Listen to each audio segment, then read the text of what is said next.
በጣም ያሳዝናል። ከነዚህ ሞት ፍርድ የተፈረዱ ወገኖቻችን የተላከልኝ አዲስ ቮይስ አለ። እባካችሁ እስከ መጨረሻ አዳምጡት። መጀመሪያ ግን ይህ ቪዲዮ ላይክ አድርጉልኝ፣ ሼር አድርጉልኝ እባካችሁ በምትወዷት እናታችሁ። እስከ መጨረሻ አዳምጡት።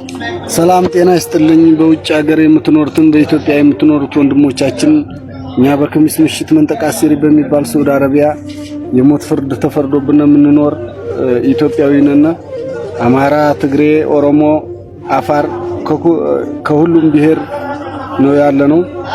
ያው ከተያዝነኛ 3 አመት እየሆነን ነው። ከተፈረደብን ደግሞ 2 አመት ከ5 ወር ከ6 ወር እየሆነ ነው። የ2 አመት ያደረጋለ በጥብቅ ተለይተን ከሌሎቹም ከኛ ከጓደኞቻችን ተለይተን የሞት ፍርድ የተፈረደብን የብቻ 65 ሰው ተለይተን ለሞት የተፈረደብን አለ። ያው ለሞት የተደረጉም 3 ወንድሞቻችን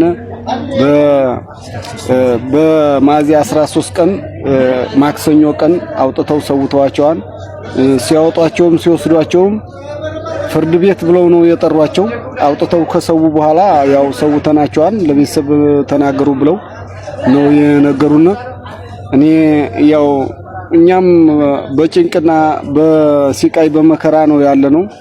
የሃይማኖት አባቶችም በውጭ ያላችሁ ወንድሞቻችንም የክርስትና ሃይማኖትም የሙስሊምና ሃይማኖት አባቶችም በእውነት የነፍስ ያለህ ድረሱልን።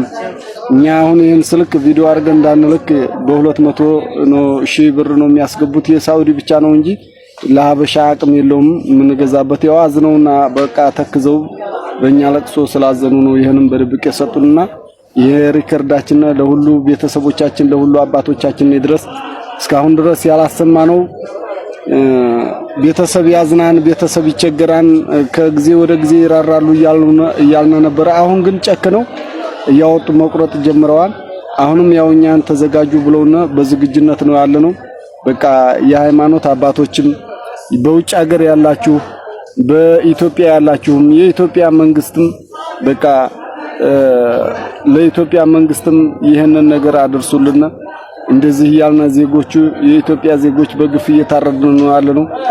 ኤምባሲ ሳይሰማ ማንም ሰው ሳይሰማ ነው አውጥተው ያረዷቸው። እኛም አሁን ያው አንድ ቀን እነሱ ተነሱ ብለው በሆነ ነገር አማኝተው ነው እንደዚህ የሚሰውና እኛ መቼም ወደማይቀረው ነው የምንሄደው። ግን እዚህ አሟሟታችንና ያለንበት ቦታ በጣም አስቸጋሪ ስለሆነ ነው እንጂ እና ሙተን ከምታለቅሱ አባቶቻችን ሙተን ከምታለቅሱ ወንድሞቻችን በቁማችን ሳለን እርዱን። የሞቱትን አንዴ ተሰውተዋል ነፍሳቸውን ለአጸደ ገነት ያድርግላቸው።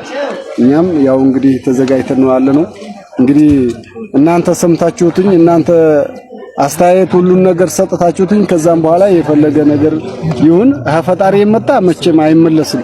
ግን እግዚአብሔር ለሰውን ሰው ነውና የሚልከው የሃይማኖት አባቶቻችን ወንድሞቻችን እርዱን፣ በእውነት ተራዱን። በፈጣሪ ዘንድ ነው ይሄ ዋጋ የሚከፈለው እንጂ እኛ በገንዘብ ወይም በጉልበት ተረድተን ለእናንተ ልንከፍል ሳይሆን ይሄ በነፍሳችሁ በሰማይ በፈጣሪ የሚገኝ ነገር ነው። እኛም ሰርተን እንመለሳም ብለን ነው አስበን የመጣ ነው እንጂ በዚህ መቅረታችንን አላሰብነውም። ይሄ ነገር ገጥሞናል። የነሱ ዜጎች ግን 200 300 ኪሎ እየተያዘባቸው በስራት ተፈርዶባቸው እየወጡ ነው። እኛ ግን 8 ኪሎ 7 ኪሎ ከ10 ኪሎ በላይ እየተያዘበት የለም። እኛ በግፍ እየታረድን ነው ያለነው። በቃ መንግስት የሌላችሁ ጥያቄ የሌላችሁ እየተባለ እየተረዱ ነው አሉ። እስኪ ለዜጎቻችሁ የምትቆረቆሩ ወንድሞቻችን መንግስት የኢትዮጵያ መንግስት የኢትዮጵያ ባለስልጣኖች ሁሉ ህዝብ በሙሉ ድረሱልን። የሃይማኖት አባቶች እን ጊዜ ሳንሞት ሳለን ጩሁልን እና በጣም አመሰግናለሁ። ያው ራያ ቆቦ ልዩ ቦታ ራያ ቆቦ ዞን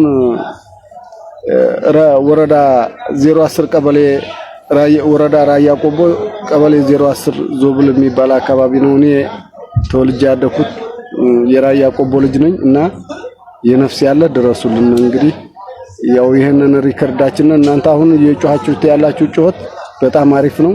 ለኛ ተስፋችን እሱ ስለሆነ በቃ ይሄን ነገር ባጭር ቀን መፍትሄ እንዲሰጡ እነሱ ባጭር ቀን በቃ ሁሉንም ፈጽመው ሊጨርሱ ነው የተዘጋጁት። አመሰግናለሁ። ጨርሻለሁ።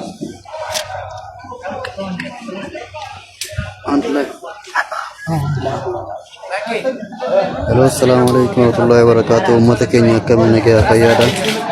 Ani manedha Saudi Arabiyaadha kamis mishee keessatti argama ambara shanii warra gartee murtee du'aa itti murteessanii nama 65 waliin nu qabanii garuu ijoolleen ambara biraa jirtu kutaa jechuudha nama 200 olii isaan kan ammoo warra gartee ammaan tana akka itti dhageenyetti nama 80tu qalamu deema ajjee warra qaluudhaaf deemanii jedhanii waliin nu qabanii garuu ammaan tanaaf nama 65tu bakka takka jira kanarraa nama 15 kana keessa mana murtii jedhanii yaamanii osoo wanti waliin deebisin uffata isaaniitti wajjin walitti qabanii guuranii ijoolleen bira ajjeesanii ammaan tana isinilleen rifeensa hadda addaadhaa maal nuun jedhanii rifeensa haddannee akka itti eegu jirra bas nasiiba keenya eegu jirra ummata keenya ummata Itoophiyaadhaa Oromoo warra keessa jiruu fi ka'alaa jirulleen akka isin nu gargaartan isinitti iyyutti jirra sagalee nuuf ta'a wanni isin dandeessan sagalee nuuf ta'uudha mootummaa Itoophiyaa keenyallee ittiin nu gaadha akka isin sagalee nuuf taatan isin barbaanna ani dhalataa Harargee lixaatirraan dhufe akka isin nu gargaartan hedduu takka garuu galatoomaadha akka isin nu gargaartan keessaa fi alalleen akka isin nu gargaartan isin gaafanna yaa ummata keenya ummata Oromoodha ummata Itoophiyaadha akkuma walii galatti Oromoo qofaa miti warra keessa jiru Amaaraa jira Afaarii jira Tigree jira nu hunda walitti qabanii amma ijoollee 65 kana guyyuma eeggatu jirra malee bas waan takkallee waan irraa eegutti jirru hin jirru bas akkuma isin nu gargaartanii isin barbaannaa ummata keenya isinillee galatoomaadha nuuf dararamaadha gaa waluma qabna malee waan biraa hin qabnu waluma qabna malee waan biraa hin qabnu isinillee rabbi isin gargaaru nu gargaaraa isin jenna asumaanu galatooma ሰምታችኋል እንግዲህ ሰው የሰው ሀገር ሄዶ ህጉን አክብሮ ካልሰራ ጥያቄ በሌለበት እስር ቤት 5-6 አመት ታስሮ እንደገና ሞትም